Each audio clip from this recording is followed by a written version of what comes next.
नमस्कार। आज की वीडियो में आपका स्वागत है। आज मैं आपके लिए नीति शतकम के इम्पोर्टेंट नोट्स लेकर आई हूँ। चलिए देखते हैं। विक्रम संवत के प्रवर्तक विक्रमादित्य के बड़े भाई थे भर्तृहरि, जिन्होंने नीति शतकम लिखी है। राजा भर्तृहरि की प्रेमिका पिंगला थी। भर्तृहरि की रचना इन्होंने की है वैराग्य शतकम, श्रृंगार शतकम, नीति शतकम, और ये तीनों शतक त्रय के नाम से जानी जाती हैं। भर्तृहरि के पिता का नाम गंधर्वसेन और इनकी भर्तृहरि की अंतिम रचना वैराग्य शतकम है। नीति शतक की श्लोक संख्या 111 है। नीति शतकम मुक्त काव्य परंपरा का ग्रंथ है। भर्तृहरि वैदर्भी रीति के कवि माने जाते हैं। इनका प्रिय छंद शार्दूल विक्रीडितम है। विभूषण मौन पंडिता नाम ये प्रसिद्ध सूक्ति नीति शतकम से ली हुई है। नीति शतकम के मंगलाचरण में ब्रह्मा जी की स्तुति हुई है। मंगलाचरण में अनुष्टुप छंद है और सिकता का अर्थ है बालू। व्यालम का अर्थ दुष्ट गज है। फल्गुता का अर्थ है असारता, तुच्छता, निसारता। हुतभुक का अर्थ है अग्नि। सुचो कैतवम में कैतवम का अर्थ है कपट। पिशुनता का अर्थ है चुगलखोरी। एक नारी सुंदरी व दरीवा, इसमें दरी का अर्थ है गुफा। भर्तृहरि के गुरु गोरखनाथ जी थे। मुहिर का अर्थ है ऊपर।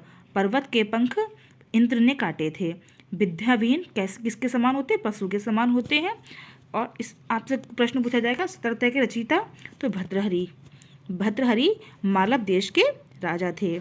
जहाँ अर्थ की दृष्टि से प्रत्येक श्लोक स्वतंत्र हो वो मुक्त काव्य होता है। किसके चित्त को बदला नहीं जा सकता? मूर्ख के। व्यक्ति धन प्राप्त करता है अपने भाग्य से। सान यानी कि कसौटी पर तराशी गई मणि शोभा को प्राप्त होती है। मंदक्षीण जो हाथी होता है सुशोभित होता है। मन स्वयं की वृत्ति के समान किसके समान होती है? फूलों के समान। धन की कितनी गतियाँ होती हैं? 3। सभी गुण आश्रय लेते हैं धन का। कुल का नाश हो जाता है कुपुत्र से। सैकड़ों प्रकार की चाटुकारिता से खाता है हाथी। कठिन असिधारा व्रत किसको कहा गया है? सेवा को। नीति शतक का मंगलाचरण है नमस्कारात्मक। सदा रहने वाला आभूषण सुसंस्कृता बाड़ी रूपी।